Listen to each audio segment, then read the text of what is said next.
Everybody, and it's been 6 weeks since the death of inmate Robert Brooks at the Marcy Correctional Facility in upstate New York. Last night, protesters in Brooklyn called for officers to be arrested and charged in his death.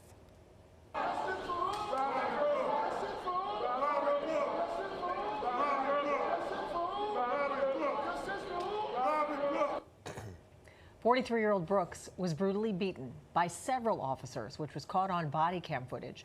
Marcy Prison has a reputation for inmate mistreatment, which is why our next guest decided to spend the night there to see for himself. New York State Assemblymember Eddie Gibbs is the first formerly incarcerated state lawmaker, and he is joining us this morning to tell us more about that visit. So good morning to you. Thanks for taking the time to come here today. So you spent the night at Marcy Prison. First of all, when did you do this and why? Well, first and foremost, thanks for having me again, Dan and Hazel. It was good to be here as always. I remember the last time all three of us on the show, the first time, we were doing the wobble. Yeah, that's we right. We were wobbling. Today I'm trembling. I'm trembling because this draconian prison system in New York State, it's absolutely horrible.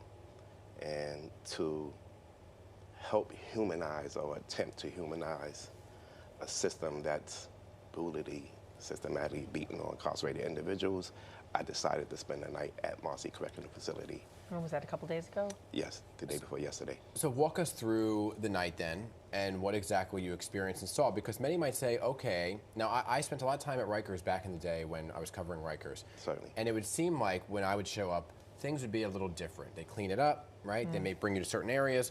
Did you feel that way? No, so one of the beautiful blessings of having this lapel on is it gives you access to all state prisons.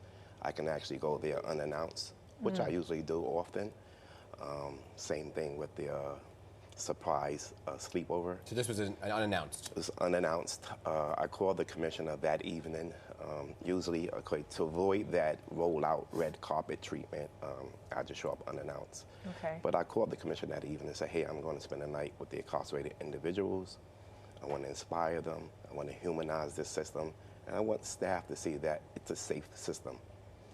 I required that only one officer sleep in the dorm with us. I didn't want the additional security. And I came out fine. Yeah. So you spoke with the inmates? I spoke with the incarcerated individuals. What did they say to you about the conditions there?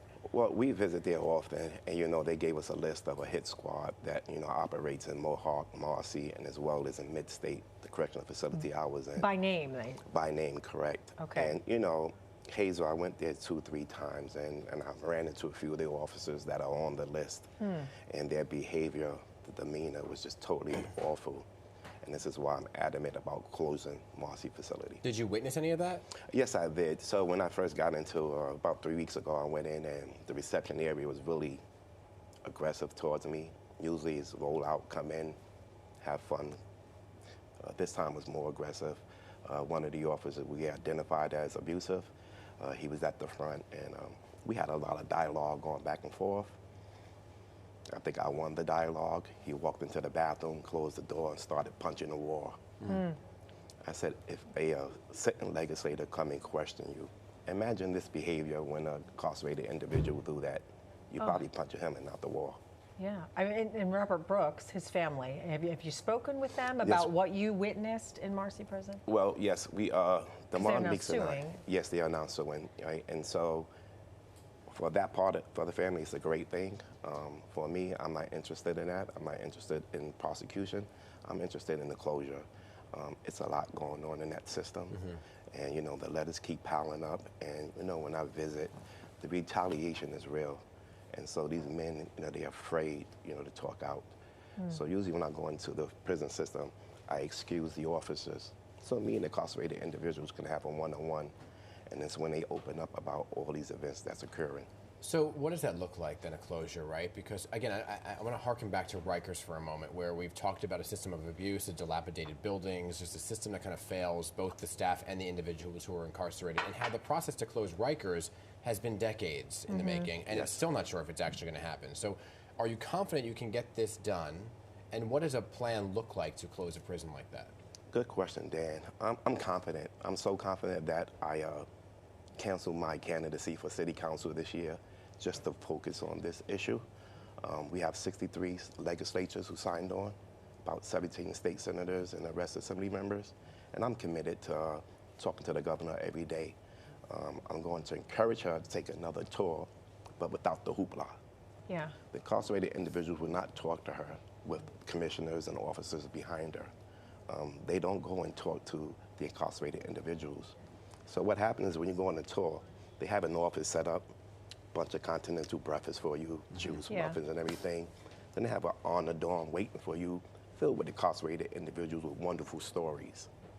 And then the tour ends there.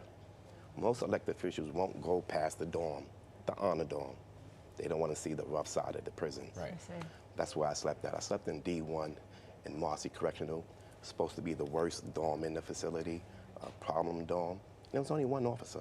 I slept there, I undressed, I bathed, brushed my teeth, ate. The incarcerated individuals cooked a meal for me, prepared the meal, played chess, we played cards, and we talked about legislation to ensure that this would never happen again. And just real quickly, I mean, the governor's investigation, do you think that you can shut down this prison before that investigation is over? No, I don't think we can. Okay. And, you know, I think the governor's playing politics, right? And it's unfortunate, you know, because people are really being abused in these prisons. And I get it. Maybe numbers are looking low. It's not a sexy subject. Yeah. The timeline, though, is years. To Yes. shut it down. Years, not like tomorrow, right? Yes. Assemblymember Gibbs, keep us posted, okay? Yes, Thank you I will. for coming on by Yes. and to keep us posted on what exactly is going on with the case and your efforts to close the prison down. As always, thank you guys for having me. Thank you. Thank you.